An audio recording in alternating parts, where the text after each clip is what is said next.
Do you stand by your decision to hold up your hand on stage and back Trump should he be the nominee and be a convicted felon?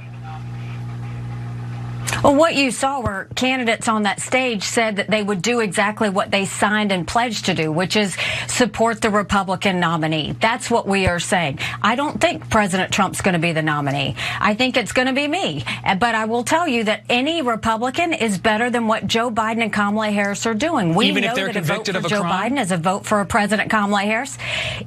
First of all, he's innocent until proven guilty. But you are implying that the American people are not smart. The American people are not going to vote for a convicted criminal. They're not going to vote for a convicted criminal. Nikki Haley's trying to find some kind of way to stick to her raised hand when they asked if she would support a convicted criminal. A convicted, she goes, he's innocent until proven guilty. What if he's proven guilty? Then are you still sticking with him? Who knows? I can't talk about it because I'm hoping that he'll just go away before I have to actually address this.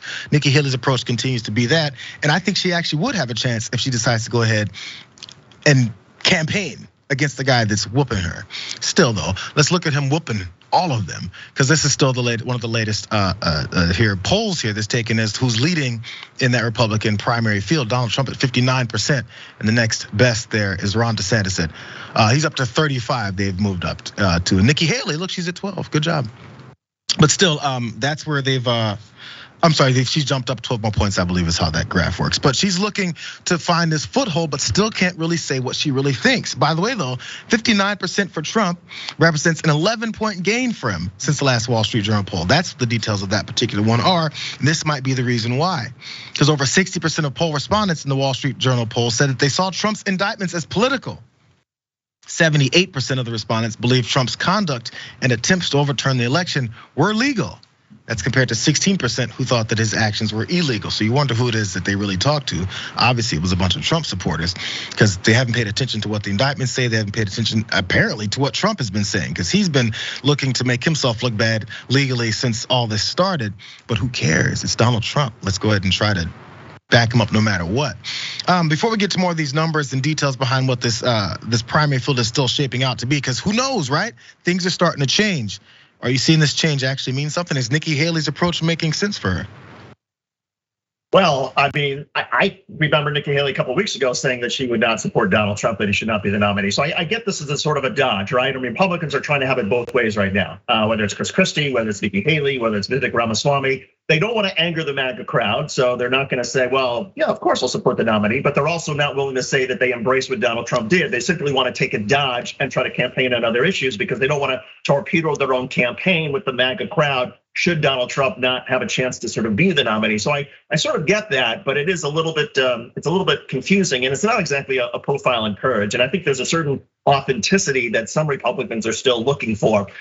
The other part about this, Jayar, which I think is interesting, is maybe this is wise for Nikki Haley and the rest, because there will come a point where it's not just, prosecutors and a grand jury indicted, but a jury of Donald Trump's peers have convicted him. Once that happens, I think the dynamics change a little bit, and then it becomes easier for Nikki Haley or Chris Christie to say, look, it's not my opinion that Donald Trump is a convicted felon, it's this jury of ordinary citizens, and because the ordinary citizens say so, I think we should follow their lead. I would hope that comes before a lot of the primary voters actually cast their ballots. It doesn't look like it's going to time out that way, but I think for right now, and Nikki Haley and the rest, they're simply trying to avoid this altogether.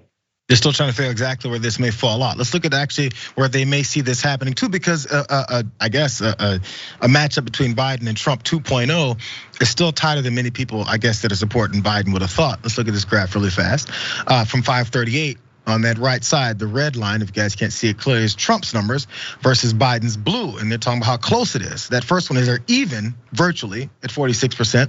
And honestly, where Trump is +1 and Biden's +4 and 3 and all that as it goes back and forth as we go down that whole thing week by week or a couple days by couple days versus each of these different polls, is that it's pretty much even. And we already know the Democrats have to get above and beyond the numbers like that in order to take electoral college votes in that manner. So maybe Biden isn't looking so good. But then again, this is what I wonder. I haven't been called about any polls. I know I'm in California. I know I'm only 43. But the thing is I wonder who is answering these calls for polls and where they're getting it from. Because the old school was like phone calls or something. I don't know how they conduct a lot of these things to get the accuracy of it. But there's people who vote that don't necessarily participate in these polls or even get asked to participate in them. Because if I was, I don't think I would either, but I would definitely go out and vote. So who knows where it's going, but what it may also make people think they need to do. Maybe there's Trump supporters that think, oh man, we're good. And that makes some people sit at home. And then there's also some Biden supporters who are like, we got to get out more, if not to activate that more. We'll see, because each person's different, and also obviously the way this trial goes down. I never know exactly how bad it could be. But one more thing here, because this really stuck out to me. Graphic for you guys, because this could be one more issue for Biden. The candidates are only 3 years apart in age, but 73% of voters said that they feel Biden is too old to seek a second term. That's compared to 47% of voters who said the same about 77-year-old Trump. So Biden's 80, Trump is 77. 2/3 of Democrats in Biden said Biden was too old to run again. That's 2/3 of Democrats. I don't know if that always translates over into them not voting for him, because there's plenty of times Democrats are like, I was voting for someone else in the primary. I would hope someone else had stepped in, but I'm definitely not voting for Trump. Who knows? And it's along the lines with many of those things as well. Really fast, I know we only have a couple minutes, because I want you to get your thoughts on, first, you can bring up the age thing, but what I did do, actually, let's talk about that for a second.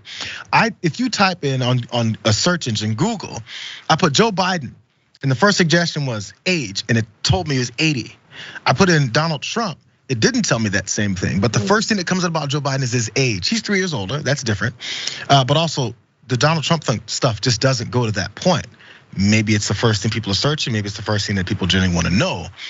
But that could be a part of how people think about age versus Trump. Some of your thoughts on that? Well, part of it is also the way Joe Biden has always spoken. He's always been somebody who's tripped over his own words. His language has always been, his syntax has been a bit odd, but now it sort of shows up as, oh, this must be signs of dementia or aging. So people think he's not so good on his feet, and that's a sign of somebody who's older, even though Joe Biden's always been that way. Donald Trump, even though I would say he's also lost a step or two in terms of his verbal skills, it's not perhaps quite as dramatic. People don't associate it with aging.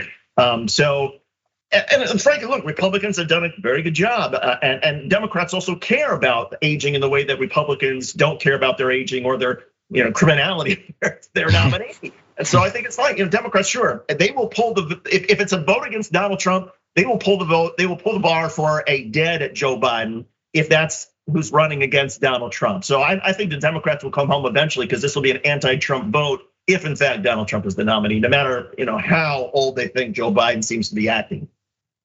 We'll see. I would prefer neither one of them be there, but I think that's what a lot of people think, and we go with what we've got.